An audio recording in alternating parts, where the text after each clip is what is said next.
Alors, j'appelle tout de suite sur cette table ronde. On va parler de la réalisation du projet, donc les travaux proprement dit. Stéphane Millefiori, qui va me rejoindre. J'ai accroché ton nom, excuse-moi. Qui est prescription isolation biosourcée chez Pavatex du groupe Soprema. Également Yves Martin qui nous rejoint, créateur et dirigeant de la société Caphabitat. On va parler isolation de matériaux biosourcés avec vous. Clément Saval, vous êtes chauffagiste chez Le Feu et l'Eau. Et puis Samy Noir, vous êtes chef de projet réseau de chaleur et de froid chez Dalkia. Vous êtes où? Voilà, vous êtes là, vous arrivez avec vos affaires. Il n'y a pas de porte-manteau. Alors, on excuse Irène Demout qui a aussi un petit problème de santé de dernière minute. On rentre dans la période hivernale et donc il ne peut pas être avec nous. Peut-être on avait dit, mais qui va être remplacé par Mustapha Boulasba.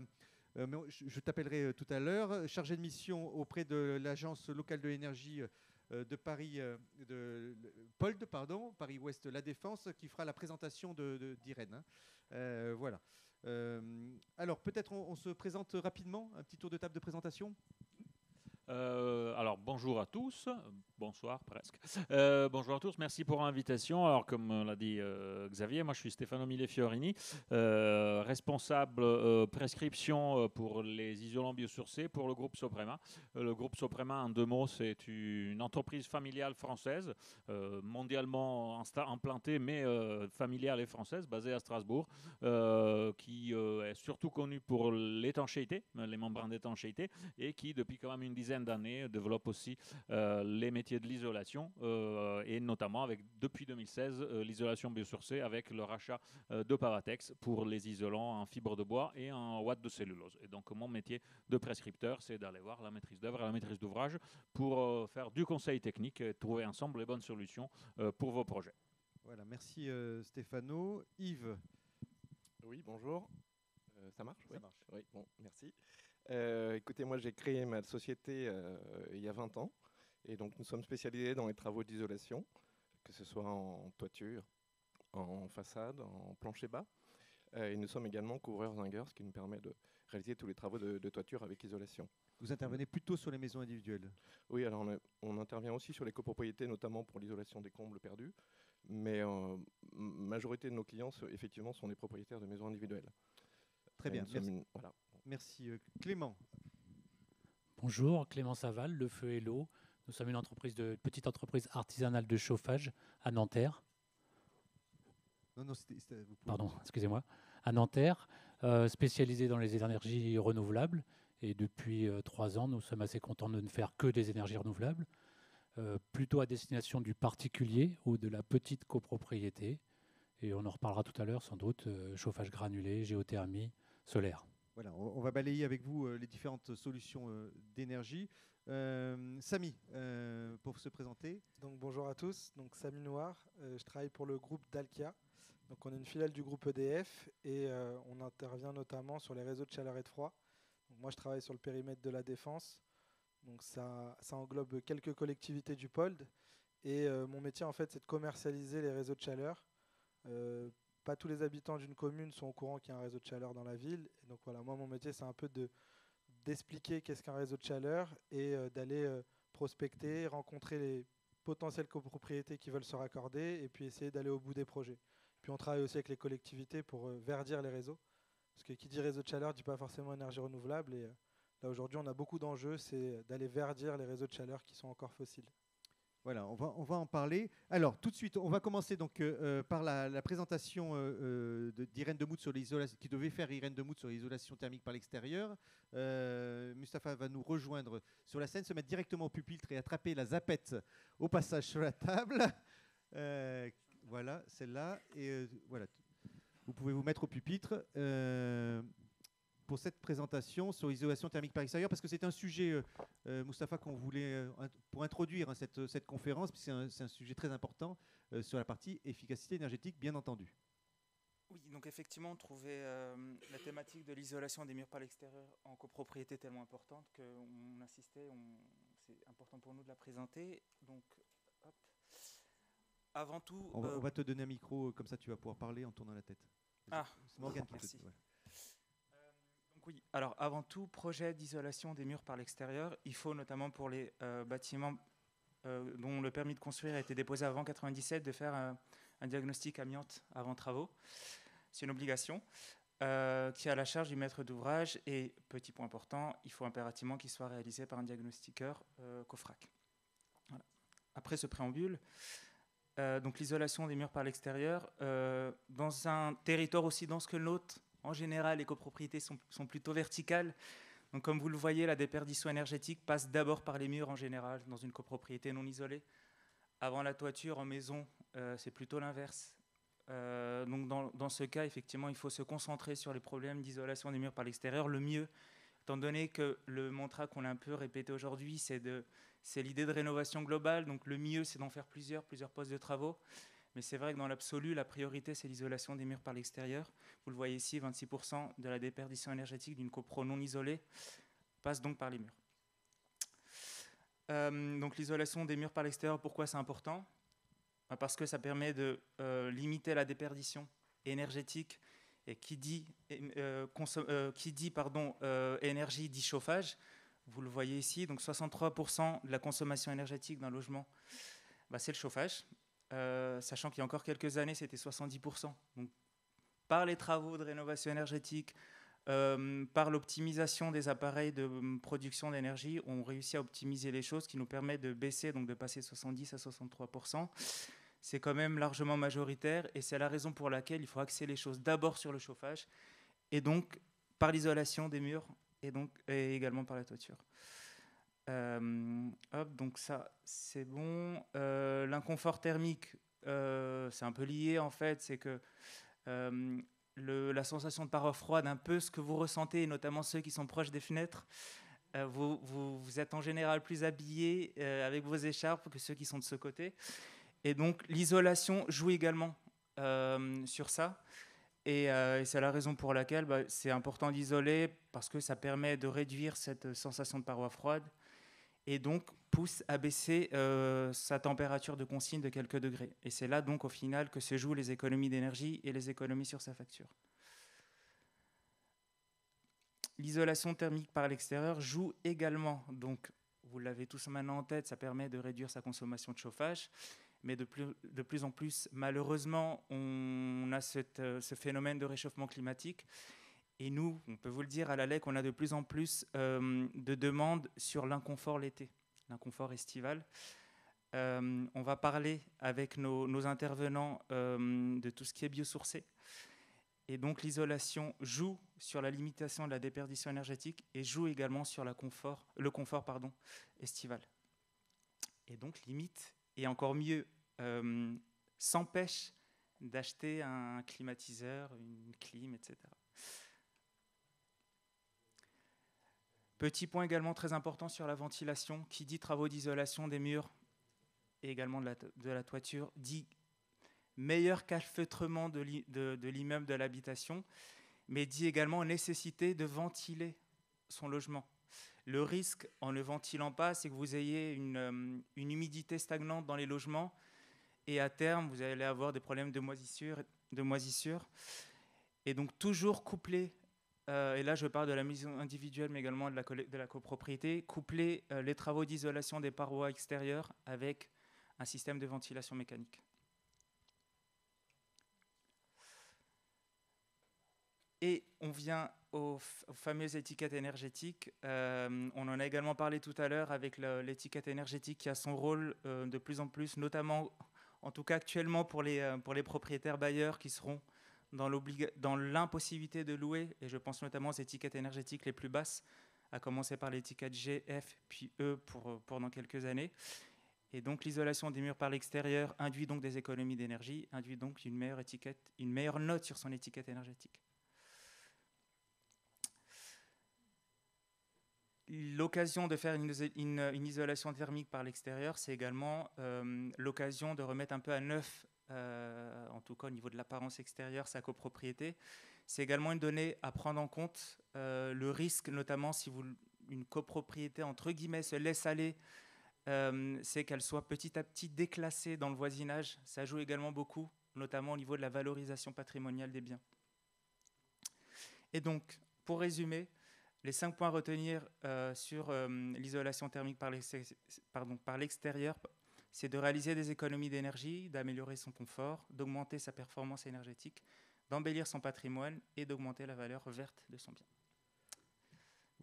Voilà, merci Mustapha pour cette introduction sur cette table ronde. On peut l'applaudir, oui, Mustapha, qui au pied levé a fait ce travail. Alors, pour continuer sur cette table ronde, Stéphano, on va récupérer le micro qui avait filé sur l'autre table.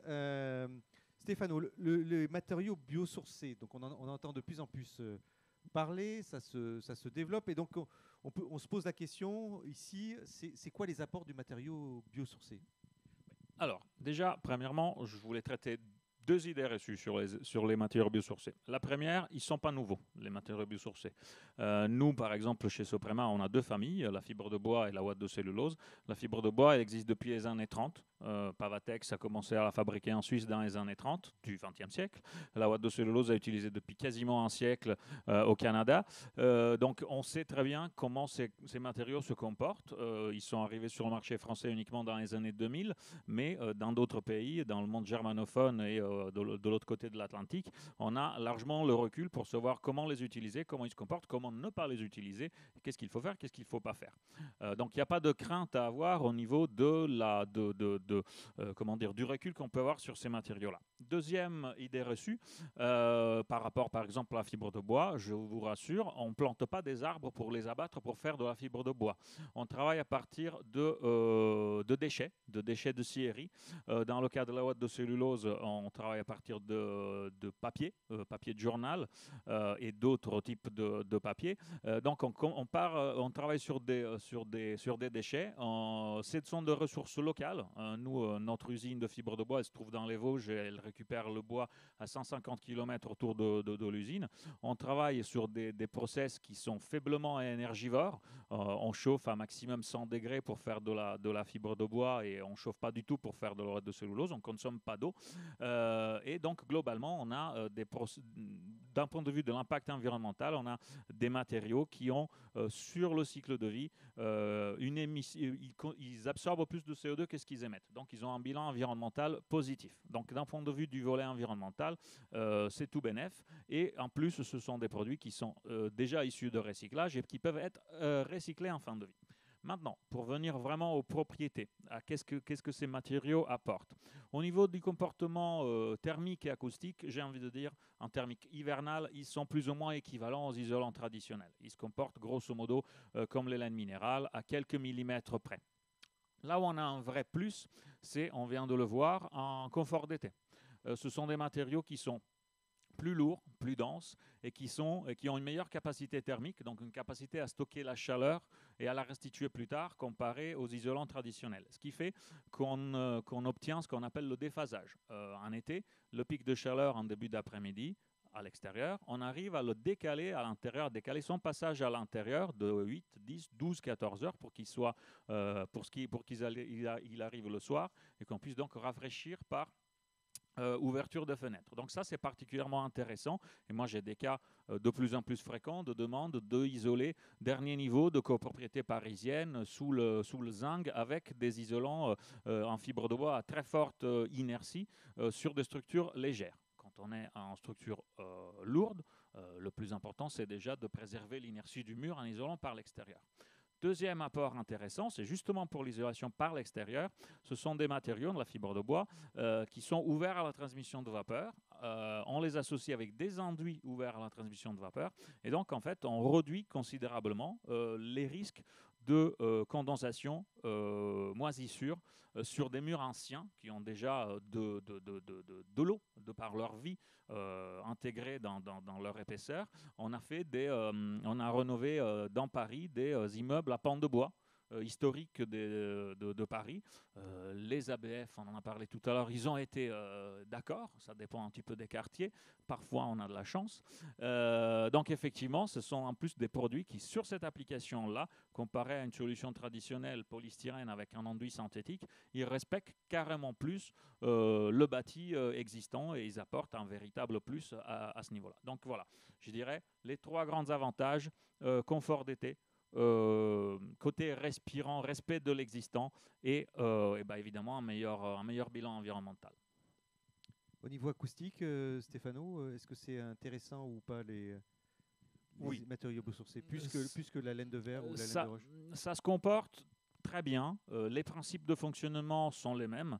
On a parfois un essai, un test, on arrive à avoir des valeurs d'affaiblissement acoustique un peu meilleures, encore une fois du fait du poids. Ce sont des produits plus lourds et en acoustique, la masse, c'est toujours bon. Donc on arrive à avoir des résultats un petit peu meilleurs que ceux qu'on peut avoir avec des isolants traditionnels, mais globalement, le fonctionnement est le même. Très bien, merci Stéphano. Alors Yves, on va regarder maintenant ces isolants biosourcés avec un focus maison individuelle. Attention au micro, oui, il va pas vous suivre. Il vous faut un micro. Attention, vous êtes pris. Voilà. Non, vous arrivez en bout là aussi. Morgane, on a peut-être un micro. Il est passé où le micro sans fil? Voilà. On va vous donner un micro sans fil, ça va être plus simple. Cap Habitat, on est une entreprise ruelloise présente depuis 20 ans. Donc ça, on en a déjà parlé tout à l'heure. Notre activité principale, l'isolation et la couverture. Donc je passe tout ça. Voilà, 10 salariés. Des camions que vous avez peut-être pu voir si vous êtes ruellois. Actuellement, on a un camion qui est boulevard l'Ouest.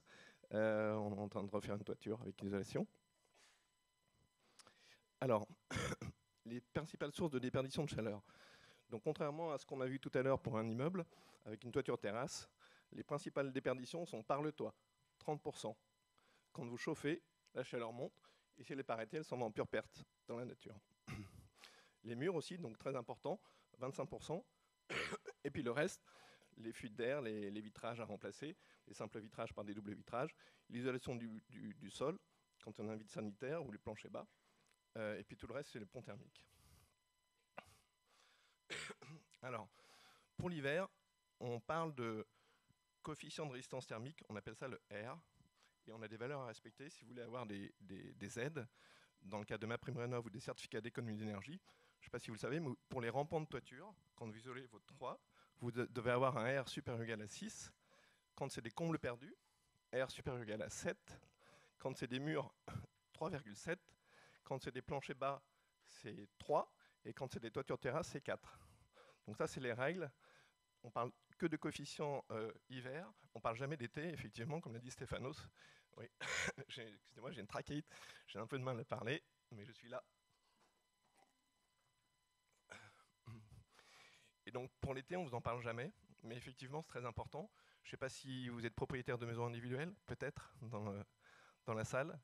Et souvent, ce qu'on me dit, moi, en tant qu'entreprise qui fait les travaux, c'est que l'été, les gens souvent les enfants ou les parents qui vivent sous les toits sont obligés de regagner les étages inférieurs pour pouvoir dormir paisiblement l'été. Donc vous voyez que c'est très important d'isoler sa toiture l'été. Et donc là, on parle en termes de capacité thermique. Donc je rejoins exactement ce qu'a dit Stéphano. Nous, on met en œuvre ces matériaux, mais pas que les matériaux de Soprema. Il y a d'autres sociétés qui font aussi les mêmes types de matériaux. Et donc, on utilise beaucoup ces matériaux biosourcés pour le confort d'été. C'est vraiment un gros avantage de ces matériaux.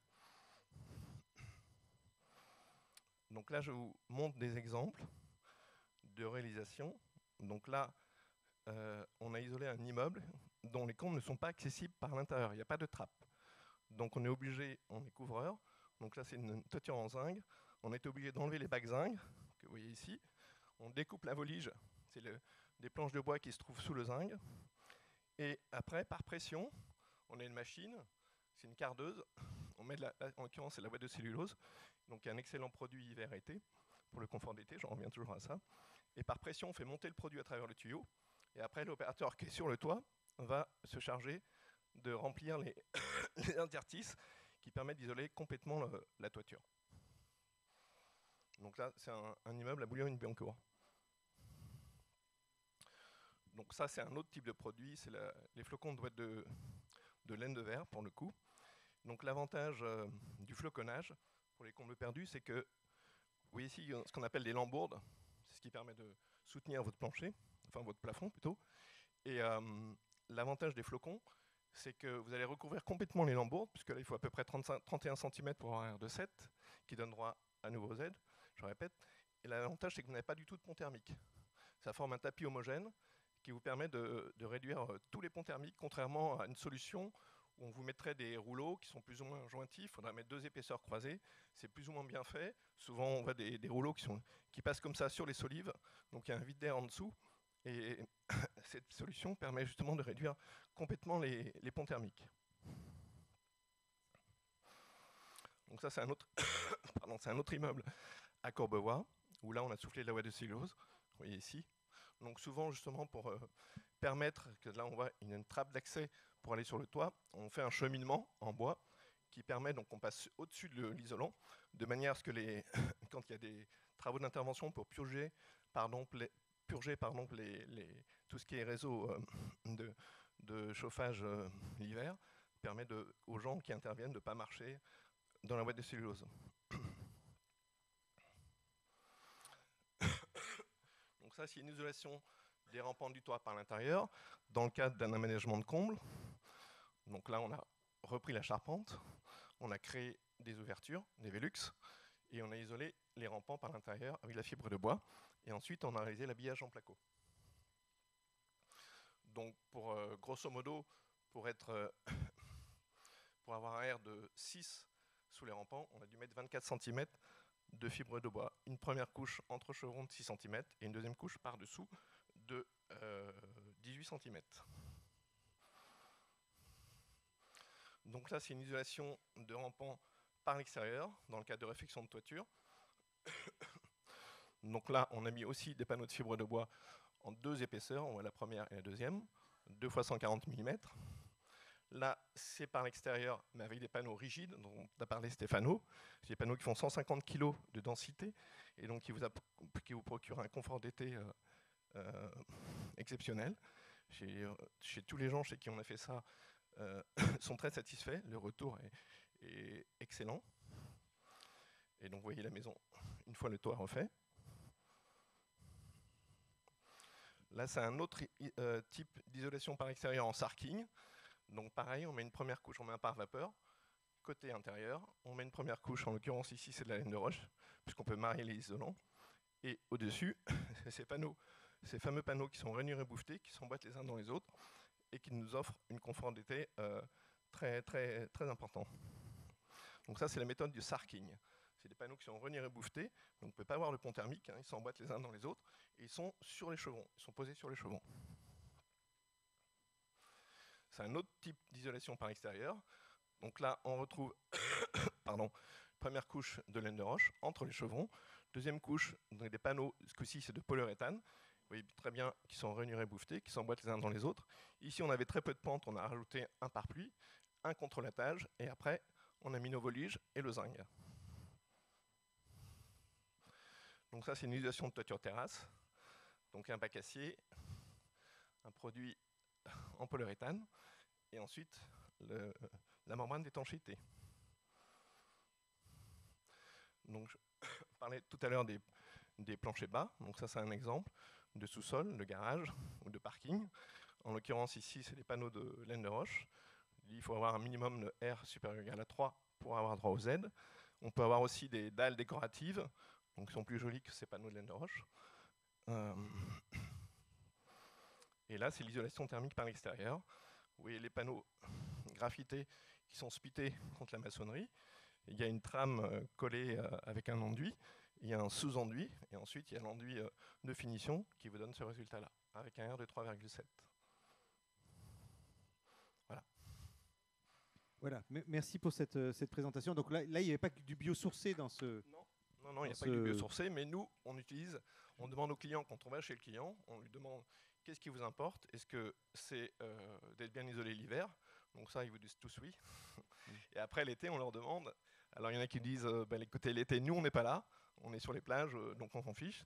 Et puis, il y en a d'autres qui disent, et de plus en plus, ils voient les étés qui se rallongent, les courbes de température qui augmentent. Et donc, maintenant, je dirais que 40% de nos clients, voire même peut-être 50%, quand on refait le toit, on réisole avec des panneaux haute densité fibre de bois.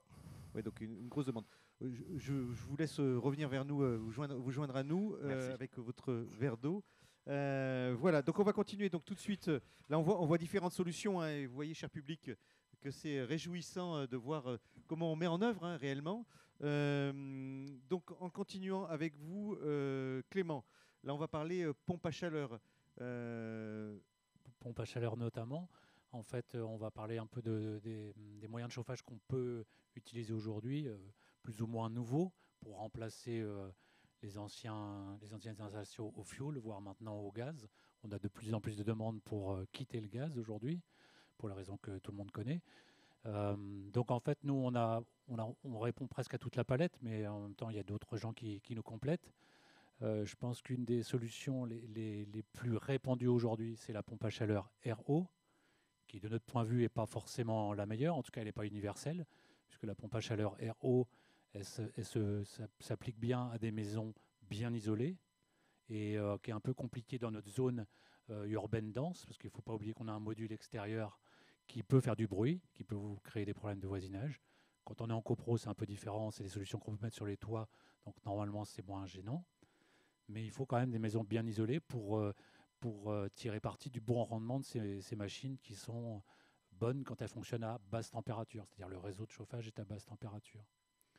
Une autre solution, c'est le chauffage au bois. Donc, on en a fait pas mal parce que c'était un remplaçant évident pour le fioul. Quand on n'est pas raccordé au gaz, une dizaine d'années, quand on faisait ça, on n'était pas raccordé au gaz, donc on pouvait mettre du chauffage au bois.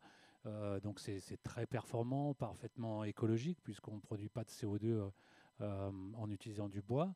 C'était un combustible bon marché. Ça a un petit peu changé ces derniers temps, puisque le prix a augmenté avec les autres combustibles. Ça a le petit défaut de prendre de la place. Il faut un peu de place dans un sous-sol, parce que le stockage est à peu près 2 fois plus gros que ce qu'il faut pour du stockage fuel. Et en plus, il est rarement en extérieur. Mais on en a plein dans beaucoup de maisons pavillons des Hauts-de-Seine, Hauts-de-Seine Nord en tout cas, et puis même dans des copropriétés. On a quelques copropriétés, jusqu'à 10 ou 15 logements qui sont avec des chaudières à granulés. Réglementairement, on a le droit encore d'installer, ça je l'apprends aussi, d'installer du bois. Je pensais qu'en ville... Alors le bois en ville, en petite couronne notamment de Paris, les émissions sont très réglementées. Il faut des appareils performants. Il y a eu, il y a quelques années, une espèce d'interdiction du bois, mais en fait qui n'a pas été suivie. En fait, c'était les cheminées ouvertes qui sont interdits. Mais là, on parle d'appareils au bois, au granulé de bois, où il faut imaginer qu'on émet 300 fois moins, 500 fois moins de particules qu'un foyer ouvert. Oui. Et par rapport au fioul Et par rapport au fioul, oui. On n'émet pas plus de particules que le fioul. Et pour preuve, je pense que l'interdiction du bois venait beaucoup de la ville de Paris au départ. Et la ville de Paris nous a fait encore reposer récemment des chaudières pour des bâtiments emblématiques. Donc de ce côté-là, les particules sont maîtrisées. Donc j'ai été granulé de bois. Nous, ce qu'on aime beaucoup faire, surtout dans cette zone Île-de-France Ouest, pour celles qui me concernent, c'est la géothermie, puisque quand on n'est pas très loin de la Seine, on n'est pas très loin de l'eau. Donc on ne parle pas de la géothermie comme dans l'écoquartier de Rueil à 1000 ou 2000 mètres de profondeur. On parle de la géothermie de faible profondeur sur l'eau. Donc on a des pompes à chaleur qui prennent leur source dans l'eau.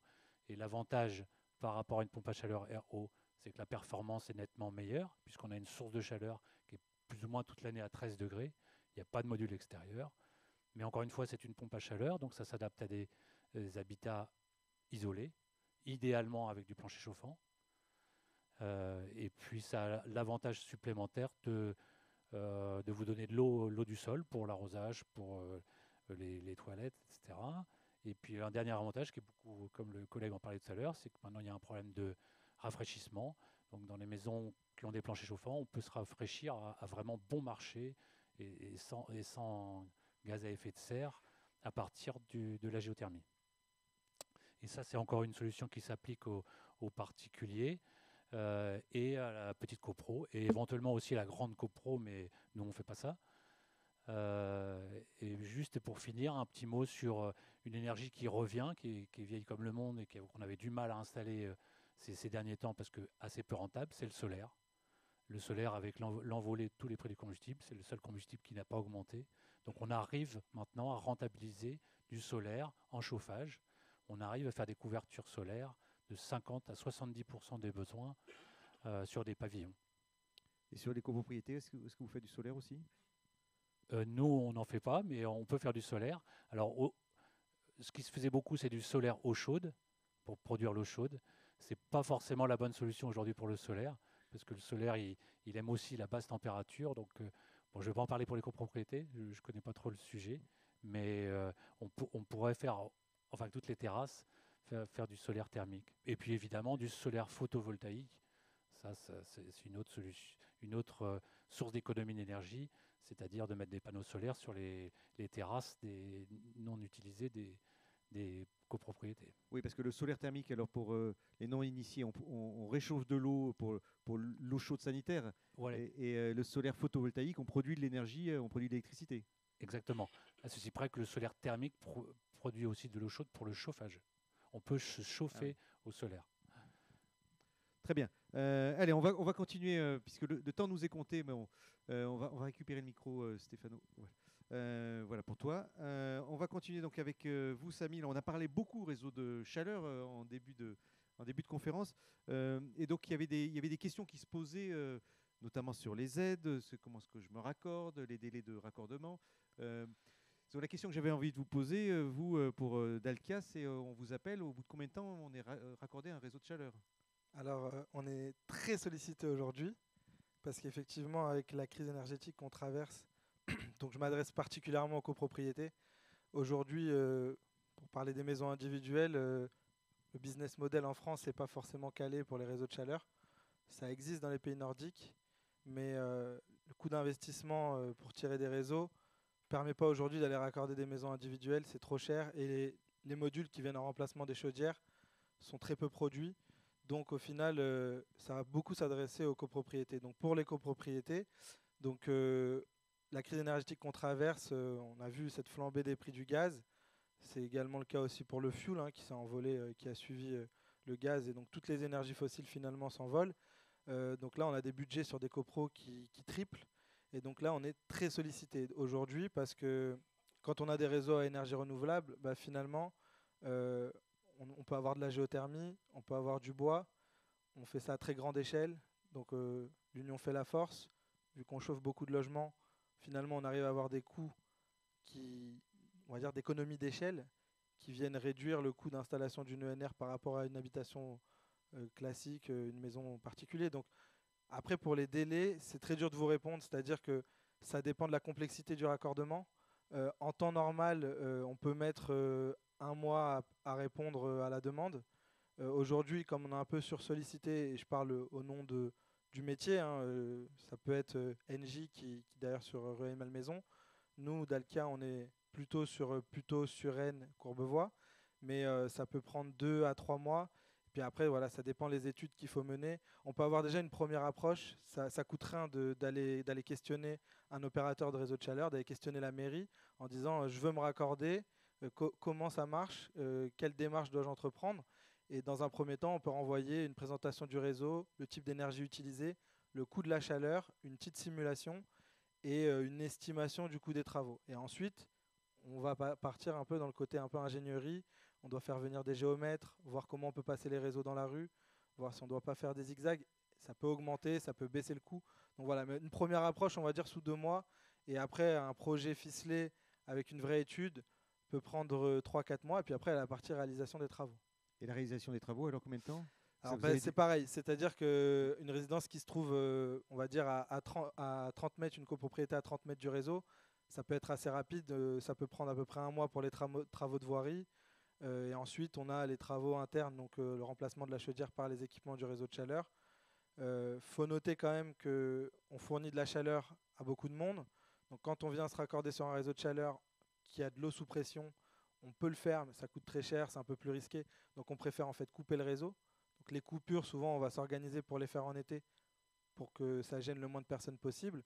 Donc voilà. Et donc du coup, il y a des temporalités. C'est pas forcément que la durée des travaux, c'est aussi à quel moment on peut le faire. Donc souvent, on profite de l'été. Et une résidence à 30 mètres, ça peut prendre 2 mois et demi.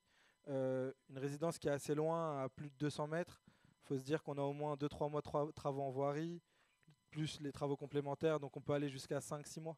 Voilà, alors si je comprends bien, je suis une copropriété. L'idéal, c'est je m'y prends en début d'été pour l'avoir l'été d'après, sous 12 mois, et là on a quelque chose Voilà, qui se fait sereinement. C'est un bon timing. C'est un bon timing. Voilà. Puis après, nous, on connaît bien la ville, donc après, nous, on a toute la partie administrative, autorisation de voirie, etc. Puis il peut y avoir de la coactivité sur la voirie publique. Il peut y avoir des travaux d'une résidence, construction neuve. Et en fait, en fonction de la coactivité, on ne peut pas forcément ouvrir la route quand on veut. Donc voilà, c'est pour ça que c'est assez complexe. Vous êtes dans un territoire, en parlant du pôle, qui est quand même très dense, petite couronne. On a énormément de concessionnaires enfouis sous les routes. Donc ça veut dire que nous, pour passer, c'est beaucoup plus compliqué. Et comme c'est très dense, forcément, dès qu'on ouvre une route, c'est très compliqué. On vient un peu embouteiller les villes. Donc voilà, les mairies réfléchissent et essayent de faire dans le meilleur des choix possible, c'est-à-dire au bon moment. Donc voilà, il y a ces petits sujets administratifs. Mais en règle générale, le 12 mois, on est bien. Ouais. Est-ce qu'en termes de puissance, on parlait tout à l'heure de puissance sur lequel il y avait, on hésitait à raccorder un réseau de chaleur une passoire thermique. Est-ce que c'est votre cas? C'est-à-dire, on ne va pas délivrer de l'énergie pour un bâtiment alors qu'on aurait pu brancher 3 ou 4 bâtiments? J'ai pas compris la question. C'est-à-dire qu'on ne branche pas au réseau de chaleur une passoire thermique parce que ça va consommer trop d'énergie, ça va empêcher d'autres bâtiments de se connecter. Alors, nous, de toute façon, on a, on va dire, un leitmotiv. Nous, Dalkia, un des leaders des services énergétiques. En fait, la meilleure énergie, c'est celle qu'on ne consomme pas. Donc, dans un premier temps, faire des travaux d'isolation, aller d'abord travailler sur le bâti. Pour nous, on va vous pousser, les copropriétés, à le faire, forcément. Nous, on vous vend de l'énergie, ça va pas dans le sens de notre business, mais néanmoins, comme vous le dites, si les gens consomment un peu moins, on libère de la place dans nos tuyaux pour accorder d'autres personnes. Donc, on est quand même dans cette volonté d'accompagner les copropriétés et de dire, là, on a vu vos consommations, on voit le nombre de lots, le nombre de logements dans votre copropriété, c'est un peu élevé. Donc, n'hésitez pas à entreprendre aussi des travaux d'isolation. Et on ne peut pas refuser une copropriété de se raccorder, on ne le fait pas. C'est-à-dire que s'ils sont au fuel, ils n'ont pas engagé des travaux bâtis, on va leur dire, on va quand même faire le raccordement, mais par contre, enclencher la marche travaux de rénovation énergétique sur le bâti. C'est le conseil qu'on peut donner aux copropriétaires. Alors juste pour finir sur les réseaux de chaleur, c'est sur les aides, si on peut faire un petit tour d'horizon des aides, combien ça coûte et combien on a d'aides et combien il reste à charge finalement. Alors ce qu'il faut vous dire, c'est que les aides sont en perpétuelle évolution sur les réseaux de chaleur. Les réseaux de chaleur, quand le gaz coûtait pas forcément très cher, avaient des coûts d'énergie un peu plus élevés, parce que forcément on utilise des énergies renouvelables. Donc on a des gros investissements. Donc le coût annuel d'un réseau de chaleur, quand le gaz n'était pas cher, pouvait être un peu plus important. Et le système d'aide n'était pas forcément favorable. Aujourd'hui, il y a une tendance qui commence à s'inverser. L'État français, le ministère de la Transition écologique, a pris conscience de l'enjeu des réseaux de chaleur en zone urbaine. Et donc aujourd'hui, on a un système d'aide qui évolue. Donc on a des aides qui s'adressent directement aux collectivités et aux opérateurs de réseau qui vont venir subventionner les investissements qu'on va faire. Donc, par exemple, quand on fait une géothermie à plusieurs millions d'euros, on a l'ADEME, le Fonds Chaleur, qui viennent subventionner. On a une partie aussi qui nous subventionne sur les réseaux. Et concernant les copropriétés, pour un cas spécifique, on a les certificats d'économie d'énergie qui viennent justement réduire le coût du raccordement. Alors aujourd'hui, ça a évolué. C'est quoi ce cas spécifique? Alors le cas spécifique, c'est que avant, on avait une subvention qui se calculait en fonction du nombre de lots. Et donc ça voulait dire très rapidement qu'on a pas mal de coûts fixes. Quand on raccorde à un réseau, on a des coûts d'études, on a l'ouverture d'une tranchée, c'est l'ouverture d'une tranchée. Après, il y a un nombre de mètres qui va faire que le coût du devis va être élevé. Mais donc pour les toutes petites copropriétés, finalement, de 20-25 lots, l'aide était ridicule. Et finalement, elle forçait pas forcément les gens à passer à l'action et à se dire ça devient économiquement viable. Aujourd'hui, l'État a mis en place un forfait pour toutes les copropriétés inférieures à 125 lots. Donc, c'est-à-dire que vous soyez à 20 logements, 30, 40, 60, 70 logements, vous allez avoir un forfait. Alors aujourd'hui, c'est établi aux alentours de 60 000 euros. Ça, c'est en fonction du cours du C2E, voilà, parce que le C2E a une valeur qui varie dans le temps. Aujourd'hui, avec le cours du C2E actuel, on est aux alentours de 60 000 euros. Ça finance combien du coût alors? Ça peut financer la totalité pour une copropriété qui est collée au réseau. Une copropriété qui va être, je peux prendre l'exemple, à 200, 300 mètres, bah, ça va financer une partie. Pour donner des ordres de grandeur de coût, réaliser un raccordement de réseau de chaleur, la partie voirie, ouverture de chaussée, mettre les canalisations, ça coûte entre 1000, ça peut aller jusqu'à 2000 euros du mètre. Donc vous voyez que ça peut très vite monter. Voilà. Et donc du coup, en parallèle, donc si vous êtes loin, bah forcément, l'économie pour une petite résidence qui est loin, elle va être faible sur le devis. Les 60 000 euros ne vont pas couvrir la totalité du devis. Oui, Par contre, ce qu'on peut proposer, et souvent ce qu'on fait, c'est-à-dire que si je vais raccorder une copropriété, par exemple, de 50 lots à 300 mètres du réseau, eh ben, je vais embarquer la copropriété avec moi en disant, vous savez, si des voisins, si d'autres copropriétés souhaitent se raccorder, on se regroupe. Parce que le tuyau qu'on va tirer pour vous, en fait, il peut servir pour les autres. Oui. Donc Voilà. on a intérêt, finalement le réseau, il n'y en a pas partout, on parlait tout à l'heure, j'ai bien retenu, c'est 5% à peu près des besoins qui sont couverts par les réseaux de chaleur. Donc on a intérêt à raccorder les copropriétés qui sont le plus proches déjà des réseaux existants parce que ça coûte moins cher et puis c'est plus efficient au début et les copropriétés qui sont le plus isolées. Allez, on se laisse, il est 17h, hein, on avait dit qu'on terminerait avant la nuit. Vous voyez, il ne fait pas complètement nuit. Donc on a encore quelques minutes, mais la nuit tombe. On se laisse quelques minutes pour des questions-réponses. Voilà, il y a monsieur, le micro tourne. Oui, voilà. Bonjour, je m'appelle Alexis, membre du conseil syndical d'une copropriété de 25 logements sur Puteaux. Une première question, moi je suis en phase, on a fini l'audit et donc en phase conception. Donc d'abord une question sur l'isolation. Quel est le ratio entre des isolants biosourcés ou non biosourcés et ensuite, c'est vrai que moi, par rapport à la conception, j'ai l'impression, ce choix-là, là vous nous le dites à nous, mais on est un peu pieds et mains liés à, comment ça s'appelle, aux auditeurs. Quelque part, j'ai l'impression que c'est le Reanova, c'est dommage, ou nous c'était Cenova pour le coup, qui choisissent au final le procédé qu'on voudrait installer, et notamment quand je reparte sur la géothermie ou le système, voilà. Et on laisse finir, comment, oui, pour monsieur avec sa question. Oui, les ITE, pour les ITE. Oui. Et enfin, j'ai une question pour la géothermie. Avant de décider, enfin, effectivement, un système qu'on voudrait mettre remplacement du système de chauffage, est-ce que pour la géothermie, il y a une étude préalable à faire de sol? Vous parliez de dire, on va aller chercher de l'eau. Comment on sait s'il y a de l'eau ou pas en dessous? Alors, donc plusieurs questions. Alors, on commence par comment est-ce que je peux faire en sorte de pousser la solution biosourcée dans la solution qui sera proposée par finalement la maîtrise d'œuvre, si j'ai bien compris. Oui, si je comprends bien. Alors effectivement, typiquement, c'est mon métier d'aller voir Reanova, je suis allé les voir, Île-de-France Énergie, je suis allé les voir, Cenova, je vais aller les voir.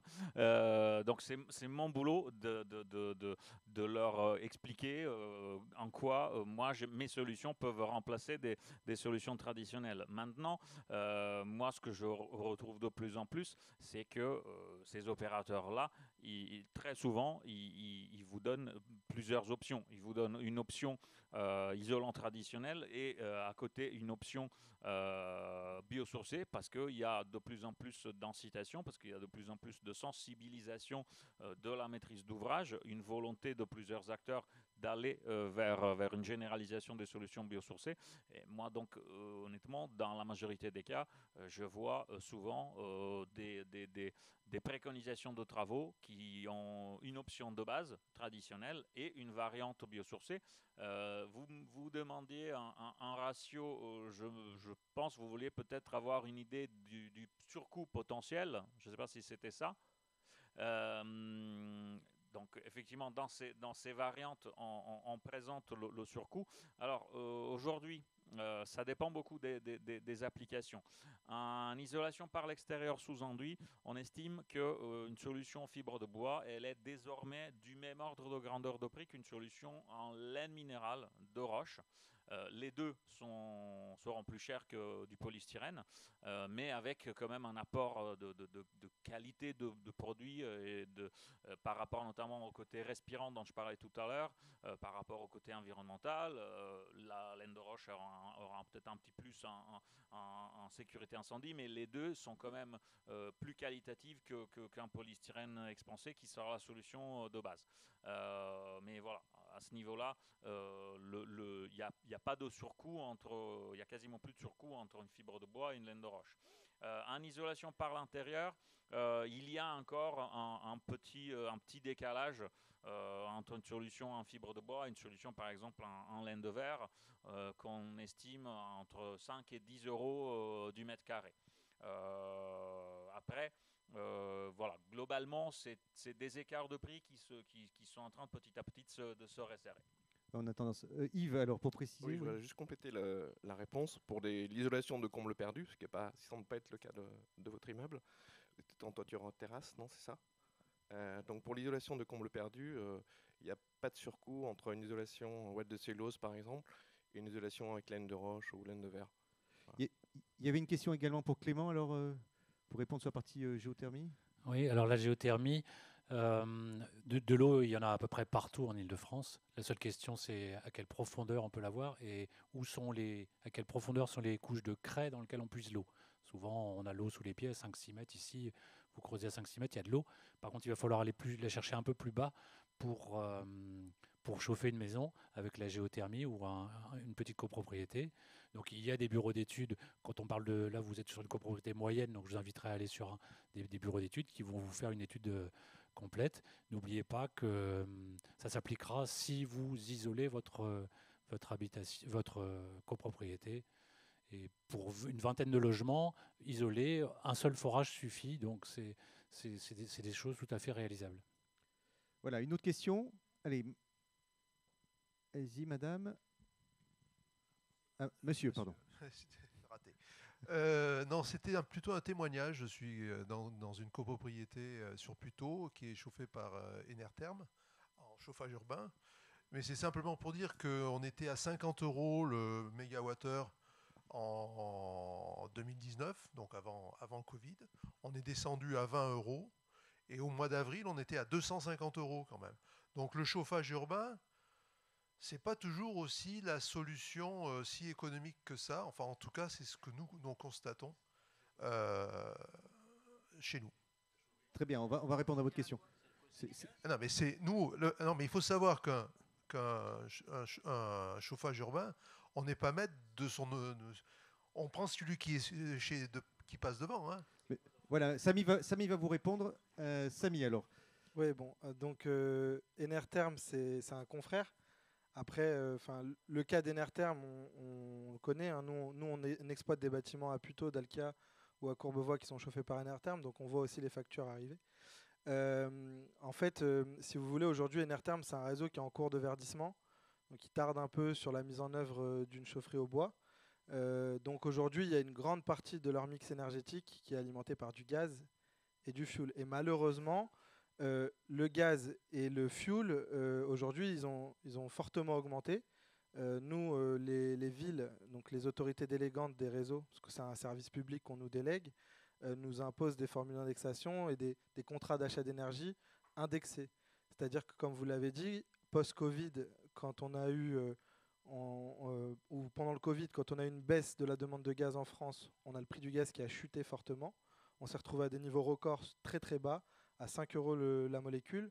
Le prix moyen, depuis à peu près 10 ans, la molécule de gaz était aux alentours de 20 à 25 € sur le marché. Je parle bien. La molécule, on parle donc en mégawatts. Du mégawattheure PCS. Oui, oui. Voilà. Et en fait, le mégawattheure PCS était entre 20, 25, descendait à 15, il remontait. Il est descendu à 5. Et en fait, là, aujourd'hui, avec la reprise économique post-Covid, on a eu une flambée du prix jusqu'à 100 € pour un prix qui était avant sur les marchés à 10, 15, voire 20, donc x 10. Et en plus de ça, on pensait que ça allait redescendre. Et il y a eu la crise ukrainienne. Et donc là, la crise ukrainienne a entraîné la stabilité de cette hausse. Et donc au fait, aujourd'hui, pour vous dire, nous on a par exemple le réseau de Puteaux qui est en biogaz, donc, qui suit le cours du gaz malheureusement, même si c'est du biogaz. On a le réseau de Suresnes qui est à 80% au gaz aussi. Donc on a aussi des factures qui sont en forte hausse. L'État a mis en place un bouclier tarifaire qui n'est pas très efficace, ça je vous l'accorde. Je rencontre beaucoup de copropriétés qui se rendent compte que c'est compliqué. Maintenant, ce n'est pas pour vous rassurer, mais les copropriétés qui sont chauffées au gaz rencontrent les mêmes problèmes que vous. Les écarts de prix unitaires que vous pouvez avoir entre le prix d'un chauffage urbain et le prix d'un contrat gaz, en fait, c'est juste que nous, on parle en énergie utile. Donc, on vous vend de la chaleur. Quand vous achetez du gaz à un gazier, il vous vend du gaz. C'est-à-dire que quand vous achetez du gaz, il faut le transformer en chaleur. Donc, vous avez jusqu'à 20-25% de perte entre PCI, PCS, le rendement chaudière. Et donc, du coup, ramener en mégawattheure utile, les prix des réseaux de chaleur sont semblables à une chaufferie qui chauffe au gaz. Ouais. Donc aujourd'hui, on est comme vous, on est sidéré par la crise énergétique. On espère que l'État va mettre en place des boucliers un peu plus importants pour protéger un peu plus les copropriétés. Mais on subit comme vous, et nous aujourd'hui on fait face à des impayés et à tous ces sujets. Juste une question, et on en arrête là pour cette table ronde. C'est aujourd'hui sur les réseaux que vous opérez, c'est quoi la partie ENR le pourcentage d'ENR dans vos réseaux? Sur Courbevoie, oui. C'est un des réseaux du pôle sur lequel je travaille. Sur Courbevoie, on est à hauteur de 55% ENR. Oui. Et en fait, l'énergie renouvelable, elle provient de la récupération de chaleur sur de l'eau de Seine réchauffée. En fait, aujourd'hui, ça veut dire que là, c'est un amortisseur, je ne vous laisse pas développer, mais là, vous avez un amortisseur en termes de hausse de coût, puisque vous prenez que la moitié de l'augmentation du coût. Exactement. En fait, quand on a vu le prix s'envoler, par exemple, en janvier 2022, à plus de 100 €, si on était resté tout gaz, on avait un prix qui se serait envolé en chaleur, je parle bien, à 170 €. Et en fait, on a vu notre prix réseau de chaleur stabilisé aux alentours de 70 €. Donc on est voire un peu plus de 50% moins cher sur les réseaux à énergie renouvelable, je dis bien. Ce qu'on peut dire, c'est qu'il faut verdir le plus possible les réseaux de chaleur. Aujourd'hui, on pousse avec tous les maires, toutes les collectivités qui travaillent avec nous. On essaie de trouver du foncier et de monter des projets d'énergie renouvelable justement pour limiter cette hausse. Voilà, on peut les applaudir parce qu'on termine cette table ronde. Merci à vous tous d'être intervenus.